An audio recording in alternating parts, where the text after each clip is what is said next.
What is up, Waffle Gang? I do hope you are well. My name is Mark and today we're checking out some r/am I the butthole, you spicy so-and-so. If you'd like to skip the initial waffle, timestamps are in the description and along the timeline below. But if you are new here, please consider hitting that like, that subscribe, and maybe that notification bell too, as it all massively helps out our channel. And let's just crack straight on with today's stories. Much love, guys. Now, our first story comes from Vanity Loses. Am I the arsehole for denying all of my children college funds from my parents because they won't start one for my stepdaughter? I married my wife 8 years ago, and at the time we both had a child from a previous situation. We made a pact together that we would adopt each other's children and love them as though they were our own. We had 2 more biological kids together.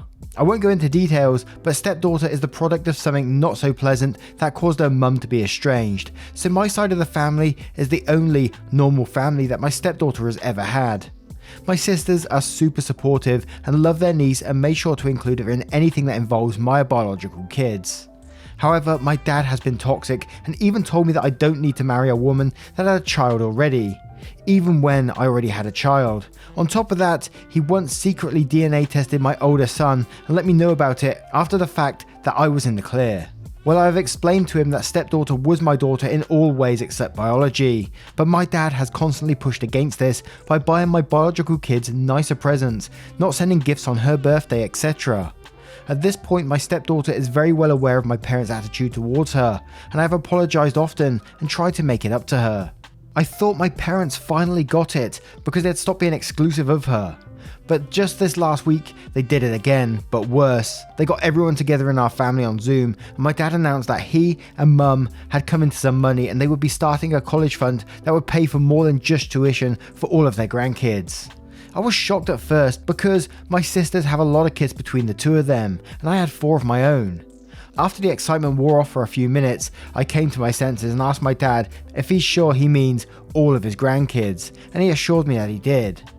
Well, I go to the bank with him just to sign a few documents for the accounts to be set up, and I see sure as ever that my stepdaughter has no paperwork for her account. My dad shrugged and said it was his money and he wanted to help his grandkids. I ended up tearing up the paperwork and telling him we didn't need any of his money. I am home now and I realise that I may have made a mistake, as I might have deprived my 3 kids a head start in life for the sake of making things fair for their sister. I also realised that my wife and I could have just put money away for stepdaughter to match the other kids' accounts as best as possible. But now I'm too angry and proud to go back to ask my dad for the money. Am I the arsehole here? Now in this one, I find it hard to call OP the arsehole because I don't blame them where they're coming from. OP's dad is clearly being the arsehole in this situation. And it's just so incredibly sad. I tried to put myself, obviously you can never truly do it, but put yourself in stepdaughter's shoes and how she must be feeling, you know, excluded from the family like that. It just must be so bloody heartbreaking. I just don't understand how dad of OP can't have any empathy towards her and how she's feeling. How can you not? I just don't get it. But I think OP said it himself towards the end there that he could be putting the college fund away for stepdaughter and having his 3 other children already dealt with. And I'm not saying that OP's dad is in the right in any way, because sure, they're huge arseholes in this situation. But he could be getting all of his kids a college fund instead of none of them now. So I think if you do want to give your children this head start in life, you will just swallow your pride just for this maybe. And I know dad isn't obligated to spend his money on anyone he doesn't choose, but you know, it's just shitty, isn't it? It's just horrible behavior to do that, to exclude stepchild out of this. So yeah. So in the end, I am going to go for a not the arsehole, because you're not the arsehole in this situation. It's all your father's doing. But if you do want your children to have those college funds, I'd take your own advice if I was you. But Critical Success 520 says everyone sucks here because you are fucking over your biological kids. Hell, if he was paying for the college funds, you can put money towards the stepdaughter and she would have a good college fund. Bio kids get college fund from him, you college fund for stepkid. Everyone has a college fund in the end. Now you've got 0 college funds, everyone is screwed now. Free money is free money, college is so expensive. And Biggest Nerd here says, this is really difficult one to call, but I'm going to have to say you're the arsehole. It's his estate, he can divide it and distribute it as he pleases. You could have allowed them to have that money and then just focused your own efforts on your stepdaughter. If your kids now have to take a student loans because you did this, then you have done a real disservice to your family. And Still the Sun Rises says, I mean, if he gives a college fund to your other kids, won't that free up money to pay for stepchild? You don't even need to tell her about this, so it doesn't hurt her feelings. And one more from Baz the Baptist saying, not the arsehole, clearly your dad is, but you have deprived your other children, so I think it was possible just matching your other daughter yourselves would have been a better solution. I wouldn't associate with your parents anymore anyway. Not only did he do this, but he also assured you that it was for all the grandkids, knowing exactly what you meant, so he was obviously getting some kind of jollies on not telling you and seeing your reaction when you see. Sick. Now I turn this one to you guys. What would you do in this situation? Would you take the money? Would you not? Let me know your thoughts in the comments below. And our next story is from Queen Toxic. Am I the arsehole for telling my mother-in-law I'm not having kids even though I still plan on it? My boyfriend 26 male and I 24 female have been dating for 2.5 years and recently moved in with his mum due to financial problems with the pandemic. It's been less than a year of us with her and we're moving out at the beginning of May. Sunday morning I was catching up on sleep since I don't sleep very well during the week. My mother-in-law was up slamming cabinets and slamming doors at 9 AM and my boyfriend asked if she could be quieter since I don't get much sleep during the week and use the weekend to catch up on it. She then went off about how she doesn't see how him and I could ever be parents because I sleep in. I sleep in till 10:30 on the weekends because I get maybe 4 hours of sleep a night during the week, and that she's worried about us ever having kids. This isn't the first time she's criticised my parenting.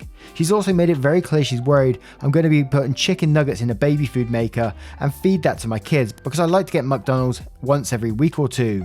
I wish I was over exaggerating on that, but those were exact words. Keep in mind, him and I work full-time jobs right now, and I don't own our house and we don't plan on having a family until we buy our own house and get married, which we told her plenty of times before. I was thinking of telling her that my boyfriend and I are just never going to have children since we're so incompetent even though we originally planned on it years from now. She has an older son who at this point is never going to have kids and a strange daughter.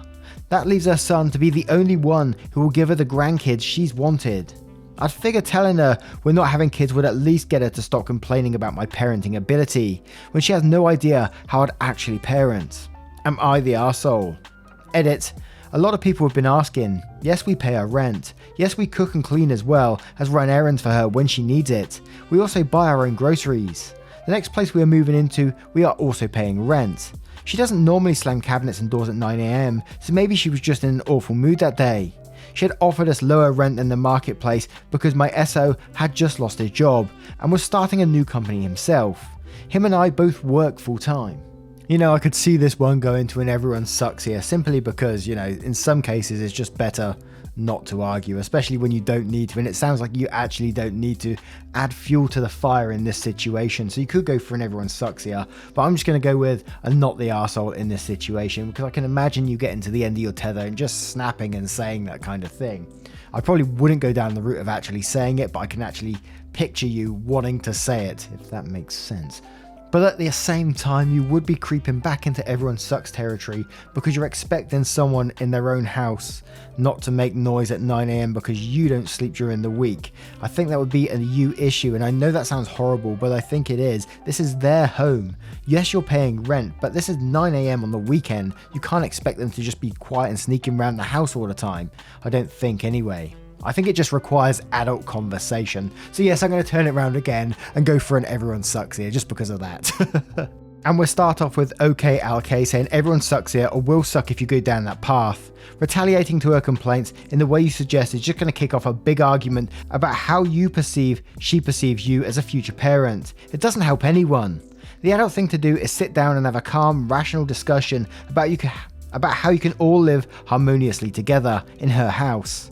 Remember, you are a guest in her house. She has welcomed you in and there will need to be adjustments made by all of you. She's probably never had to worry about how loudly she does things in her own home until now, so go easy. Focus on the real issue here, how you live together. Do not make escalation your go-to tactic when drama is brewing, unless you want to be miserable at home until you can get a place of your own. And Squirrels Are Evil says, not the arsehole, I would tell her that you agree with what she's saying, and because of that, you and your boyfriend have decided that you shouldn't have children. Tell her she has convinced you and that you and boyfriend would not be good parents. Thank you kindly for the awards. And Forensic Cactus says, not the arsehole, but don't think saying that will stop her. She might just get more persistent. And RB1327 says, you would be the arsehole. You seriously want to start a fight over a hypothetical future situation just to get back at her for being loud in her own house, after you've been living there and probably also been getting on her nerves for a year. Focus on moving out in May instead of being petty. You have years ahead of you to fight with your potential mother-in-law. And White Wolf says, not the arsehole, she sounds like she has taken the fact that you live with her to criticize you. It's a trope at this point to let people move in just to be a dick about how you don't approve of what they do. If you want to have kids, not have kids, or force feed them chicken nuggets, it's up to you. Parenting is open-ended, and if someone knew the right way to raise a kid, the instruction manual would be standard issue at the hospital. She sounds bitter, like she doesn't approve of you. So just ignore her and just do what you need to do to keep the peace until you leave. Let your boyfriend handle the mother-in-law, you worry about him and yourself. And now I turn this one to you guys. What would you do in this situation? Let me know your thoughts in the comments below. And our next story is titled, Am I the arsehole for telling my girlfriend to grow up? Me, 23 male, and my girlfriend, 27 female, have been together for about 5 years. 4, but literally a week from 5. And 3 years into the relationship, we had a child. For context, he wasn't a planned child by any means, as we had taken birth control measures. Early on I wore protection, and then she started taking birth control. Neither of us know how the child happened, but we accepted that it happened and moved on. I finished up the last little bit of college I had and found a job before the baby arrived. She stopped working as my income was now enough and stays home with the baby. As we discussed, that was what would be best. In the following years since the birth of my son, my girlfriend has grown increasingly more intolerant. At first she was elated, wanted to show him off and was happy to deal with everything. Then it grew to her being annoyed by small things. She wanted me to change every diaper. We split them once I'm home and during days off, and was annoyed by everything our son did. Flash forward now, and contrary to the saying terrible twos, he tends to be very well behaved. He doesn't cry that much, he adapted to potty training quickly, and well, he doesn't really fuss. My girlfriend has been going out a lot. I don't have a problem with it because everyone needs time to have fun and relax. This night was a night she went out. A few nights ago my son came to my side of the bed. He woke me up and told me that he peed in his sleep. I told him it was okay. I woke up my girlfriend and told her and asked her to clean him up quickly while I went and cleaned it. She took a minute to wake up, so I went ahead and left to go and clean it up. In the middle of it I heard her screaming at our son. I go in there and ask her why she's screaming at him, and she responds that it's because he peed the bed. I told her he's 2 and that accidents happen. There shouldn't be a moment to scold him and scream. She said that since I could be better, I should do it, so I helped him get cleaned up and then cleaned up his room, and by that time he fell asleep on the couch. I covered him up and went back to my room. When I got back is when the argument started. I told her that I shouldn't have to handle that alone because she can't control her anger. She told me that since I was such a good parent, I should quit my job and stay at home and she should go to work, since she's so horrible. She went on about this for 5 minutes before telling me she regrets having our son. A little shocked, I told her she didn't have a way of finding a job capable of supporting us, and that she proposed the idea of staying at home when he was born. I told her she needed to grow up, because the way she was acting will be something he remembers. Ever since, we've barely spoke, and now I'm wondering if I took it too far. And we'll start straight away with Redditor saying, I think rather than posting on Reddit about this one argument, you need to see the bigger picture. Your girlfriend is struggling and is clearly not coping well as a stay-at-home mum. You two need to figure this out, perhaps need some therapy to work through her anger towards her son. Could well be postpartum depression. Perhaps you two need to find a way for her to return to work. This is much bigger than one late night argument and it needs resolving ASAP. And Jessica Jones too says, not the arsehole, but I think there may be different things involved. Your girlfriend may be regretting the lost years of being pregnant plus having a child. Perhaps she wants to pursue a career. Can you afford to send your kid to daycare centre if she looks for a job? Maybe she's looking to find her identity and not just as a mother. It may be a bunch of things. I'd suggest talking about it and what you both want, what you're both able to do given the circumstances, and what you'll both need to negotiate, give up because you both decided to have a child. And I know it's a moot comment, but congrats on being pretty grounded and growing up so quickly. Not every guy I know would have reacted like you did. And Diagnosed Wolf says, PPD can appear up to 2 years after the birth of a child. I don't think this is an arsehole question. I think that your girlfriend needs a doctor. She is literally saying the trademark PPD spiel right now, especially if she was excited to be a mother before now. I think you need to prioritize getting her to a doctor. Treat this seriously as an urgent condition that needs attention right away. Take sick leave from work if you have to, and consider finding alternate care for your son until you can get her into a GP. And Vinkoog says, this is beyond being the arsehole or not. You guys, your girlfriend in particular, need to be in family therapy. She's clearly bitter about having your son, and I don't see how this gets better without therapy. And in truth, if she doesn't agree to it, then you need to consider breaking up with her and getting full custody of your son in order to protect him. And one more from Disaster Molly saying, everyone sucks here. Your reply was useless and incendiary. Her screaming at her toddler is useless and abusive. You'll need therapy and some daycare to start. Women are deeply shamed for not adoring being around a screaming, vomiting, shitting, helpless human all day. It's exhausting. I truly believe she needs a break. Daycare should help, a job might too, maybe school. Society expects women's lives to revolve around their children, but society's expectations are ridiculous, ancient, useless bullshit. So you, less flippant with your responses, because you're adding to the problem. Her, no more yelling at a baby, goddammit. Both you get into therapy, kid into daycare. Best wishes to you all. Absolutely. And now I turn this one to you guys. What would you do in this situation, and what do you think of it? What do you think's going on here? Let me know your thoughts in the comments below. And our next story is from Am I the Arsehole Birthday Cake? Am I the arsehole for throwing out a birthday cake that was made for me? Last week was my 17th female and my twin brother's birthday. Our family wanted to throw us a small party, and we thought it would be a great idea since we've hardly gone to see anyone in our extended family for the last year. I was particularly excited because our aunt owns a bakery and makes the most delicious cakes, and I wasn't able to get one last year. The day of the party comes and my family members arrive. My aunt comes up to me and my brother with their daughter, Avery, 9 female, in tow. Both my aunt and Avery have a small box in their hands, and Avery is absolutely beaming. My aunt says, "Here are your cakes, I hope you like them," and Avery immediately chimes in, "And I made yours, OP." When my brother opens his box, there's the world's most beautiful white chocolate cake. Absolutely supreme work by my aunt. It's even got raspberry filling. My brother's favourite. I couldn't wait to see mine. Needless to say, when I opened my box, I was quite disappointed. When Avery said that she made the cake, she meant it. I don't think my aunt had any involvement with the cake at all, and it showed. The cake was lopsided, the icing noticeably uneven, and looked like it was decorated by a blind and or drunk monkey that had access to sprinkles. To be nice, I took a bite, lemon flavour, which I detest. Even if it were a flavour that I liked, it was dry and could barely qualify as edible. I set it aside, hugged and thanked my cousin for the cake, and continued with the party despite my disappointment. After the party was over, my aunt and mum were talking on the phone, and my aunt asked to speak with me. She asked me what did I think about the cake, and I was brutally honest. I told my aunt that I couldn't eat the cake and had to throw it out, and that I wish she had made a cake for both my brother and I, and just let Avery have her little side project. Unfortunately, my aunt had put me on speakerphone so that my cousin could hear my answer, and I gave her the worst answer possible. Now Avery doesn't want to talk to me anymore, and my aunt and mum are upset with me. My brother called me an arse and said I should have just said I liked the cake, but how was I supposed to know my aunt would put me on speakerphone like that? Was I the arsehole Reddit? And there is an edit which says, "Hi everyone, I appreciate all of your comments, but I feel like some of you guys are being way too hard on my aunt. If there was any favoritism going on here, it would be from my cousin. I'm her only female cousin, and I'm always down to do little girl stuff with her like tea parties and doing each other's hair. I really think that Avery just wanted my cake to be truly from her more than my aunt thinking that my brother is some sort of golden child. Also, my aunt's bacon is the real deal. Her bakery has been on TV before, so one of those personal cakes is a legitimate gift on its own. She always makes them for family and close friends for birthdays and anniversaries and other events."